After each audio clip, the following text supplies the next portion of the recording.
고양이의 복수. 이와나가는 일본 규슈에 있는 한 건설 회사에서 트럭 운전사로 일하고 있었다. 그는 건강한 편이었는데 어느 날 갑자기 왼쪽 다리에 아킬레스건이 아프기 시작했다.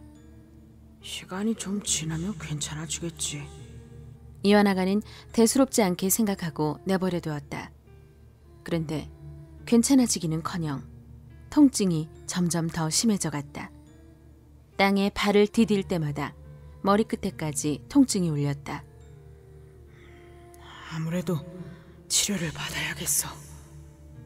그러면서도 이와나가는 하루하루 병원에 가는 것을 미루었다.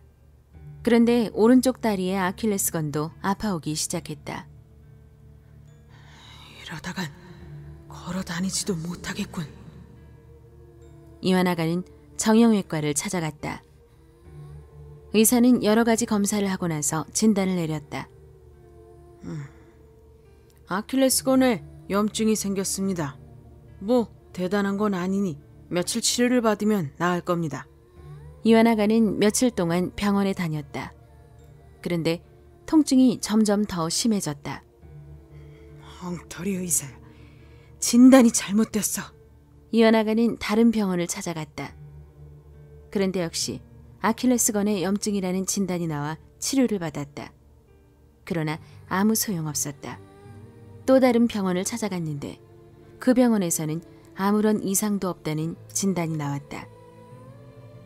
통증이 너무 심해 일을 할 수가 없어서 이와나가는 회사에 휴직계를 냈다. 그리고 도쿄의 큰 병원들을 찾아다녔다. 그런데 결과는 아무 이상 없다는 진단과 아킬레스건의 염증이라는 진단이 나왔으며 어떤 처방으로도 치료되지 않았다. 병원을 여기저기 찾아다니는 사이에 이와나가는 그동안 저축한 돈을 다 써버렸다. 이와나가는 눈앞이 캄캄했다. 이제는 더 이상 치료받을 수도 없다. 다리가 아파서 일을 할 수도 없다. 어떻게 해야 하나? 이와나가는 고향으로 돌아가 집안에 틀어박혔다. 아내가 가정부 노릇을 하여 생활에 나갔다. 집안에 틀어박힌 지 한 달쯤 지나 이와나가에게 이상한 증세가 나타났다. 한밤중이 되면 갑자기 열이 올라 이와나가는 고양이 소리를 내며 앓았다. 그러다 열이 내리면 눈이 고양이처럼 기분 나쁘게 번쩍였다. 손과 발을 잔뜩 오그리고 있었다. 다리에 통증이 오면 고양이처럼 네 발로 엎드려 고양이 울음소리를 냈다.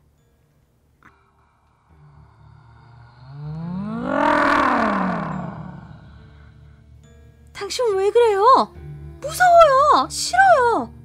이와나가의 아내는 남편을 무서워하여 가까이 가지 않았다. 날이 갈수록 이와나가는 고양이를 닮아갔다. 날 생선을 우적우적 씹어먹었으며 쥐를 쫓아다녔다. 쥐를 쫓을 때 이와나가의 눈은 살기등등했다. 손가락과 발가락이 안쪽으로 구부러져 펴지지 않았다. 이와나가의 아내는 견디지 못해 집에서 나가고 말았다. 이와나가는 밤마다 엉금엉금 동네를 기어다니면서 어린아이들을 손톱으로 마구 핥히었다. 이와나가가 미쳤어. 고양이 귀신이 씌인 거야. 동네 사람들이 의논하고 이 사실을 경찰에 신고했다. 이와나가는 경찰관들이 몰려오자 잡히지 않으려고 달아났다. 경찰관들이 뒤쫓아오자 그는 경찰관들을 마구 핥히었다.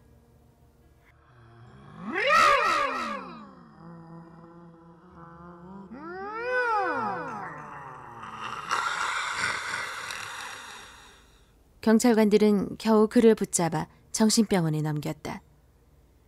이와나가는 정신병원에서 모습마저 고양이처럼 변해갔다. 두 귀가 쫑긋해지고 눈이 커지고 온몸에 털이 나기 시작했다. 그리고 밤마다 고양이 소리로 울었다. 그 울음소리는 고통을 못 이겨 죽어가는 고양이 소리였다. 두 발로 반듯하게 서는 일도 없어졌다. 시간이 좀 더 지나자 이완아가는 자신의 얼굴을 마구 핥히었으며 자신의 목을 조르기도 했다. 병원에서는 그가 그런 짓을 못하게 두 팔과 두 다리를 묶어 놓아야 했다.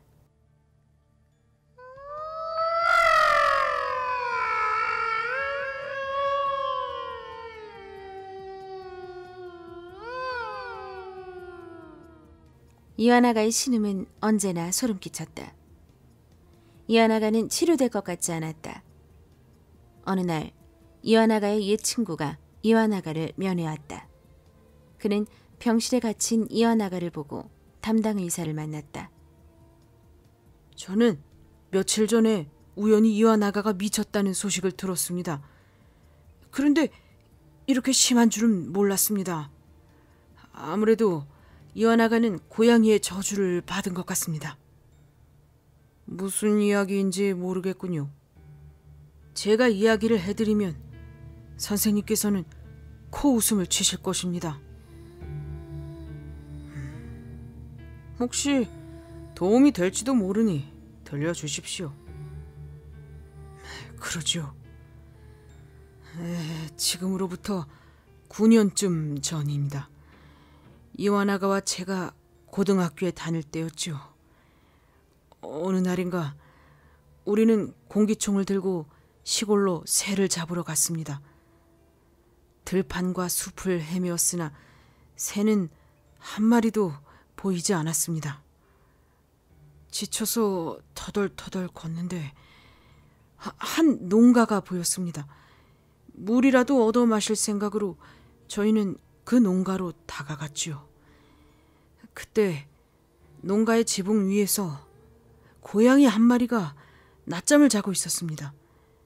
시커먼 도둑고양이였어요. 이완아가가 총을 들고 고양이를 겨누더군요. 총을 쏘고 싶어서 미치겠어. 아까부터 방아쇠를 당기고 싶었다고. 그런데 새가 없으니 저 고양이라도 잡아야겠어. 라고 하면서요. 그래서 제가 말렸습니다. 쏘지 마. 고양이는 함부로 죽이면 안 돼. 옛날부터 고양이는 영물이라고 했어. 더구나 고양이는 지금 낮잠을 자고 있잖아. 라고 말입니다. 그런데 이완아가는 고양이 따위가 무슨 영물이야? 옛날 사람들이 공연히 한 소리지 하더니 기어이 고양이를 쏘았습니다. 고양이는 총에 맞아 펄쩍 뛰어오르더니 지붕 아래로 떨어졌어요. 이완아가는 하하 어때? 내 솜씨가? 하고 뻐기듯 말했습니다. 전 고양이가 총에 맞지 않았기를 바랐습니다. 그저 놀라 떨어져 조금 다친 정도라면 다행이겠다고 생각했죠. 이완아가는 물론 저와는 반대로 생각했을 겁니다. 그래서 저희는 고양이가 떨어진 곳으로 가보았어요. 고양이는 땅에 떨어져 있었습니다. 이완아가가 죽었나? 하고 고양이를 발로 툭 건드려 보았어요. 고양이가 꿈틀하더니 일어섰습니다. 보니까 총알을 다리에 맞은 것 같더군요. 피를 흘리고 있었어요. 이완아가는 총을 맞고도 살아있다니 기분 나쁜 놈이야 하고 고양이를 집어 집 벽에다 힘껏 던졌어요. 제가 미처 말릴 사이도 없었습니다. 고양이는 벽에 몸을 부딪히고는 땅에 축 늘어졌어요. 저는 그만 가자 하고 이완아가의 손을 끌었어요.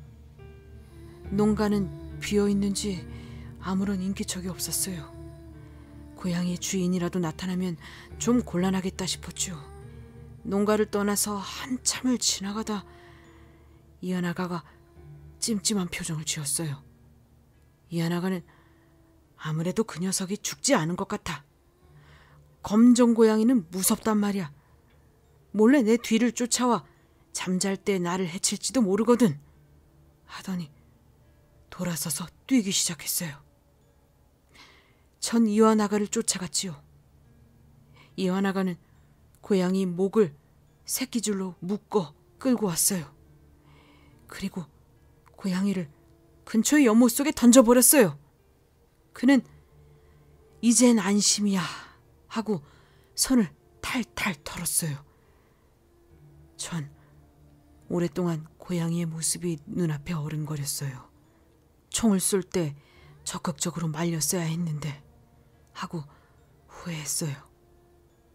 하지만 시간이 지나자 고양이 일을 잊게 되었어요. 그런데 방금 이한 아가를 보니 그때 죽은 고양이 생각이 떠올랐어요. 고양이의 저주를 받아 고양이 귀신이 씌인 게 확실합니다. 의사가 이야기를 심각하게 듣고 나서 말했다. 이한 아가씨는 그때 고양이를 죽인 것이 마음에 늘 걸렸던 것입니다. 고양이 귀신이 씌인 것이 아니라 고양이로부터 복수를 당할까봐 두려워하다가 정신병을 일으킨 것 같군요. 그럴까요?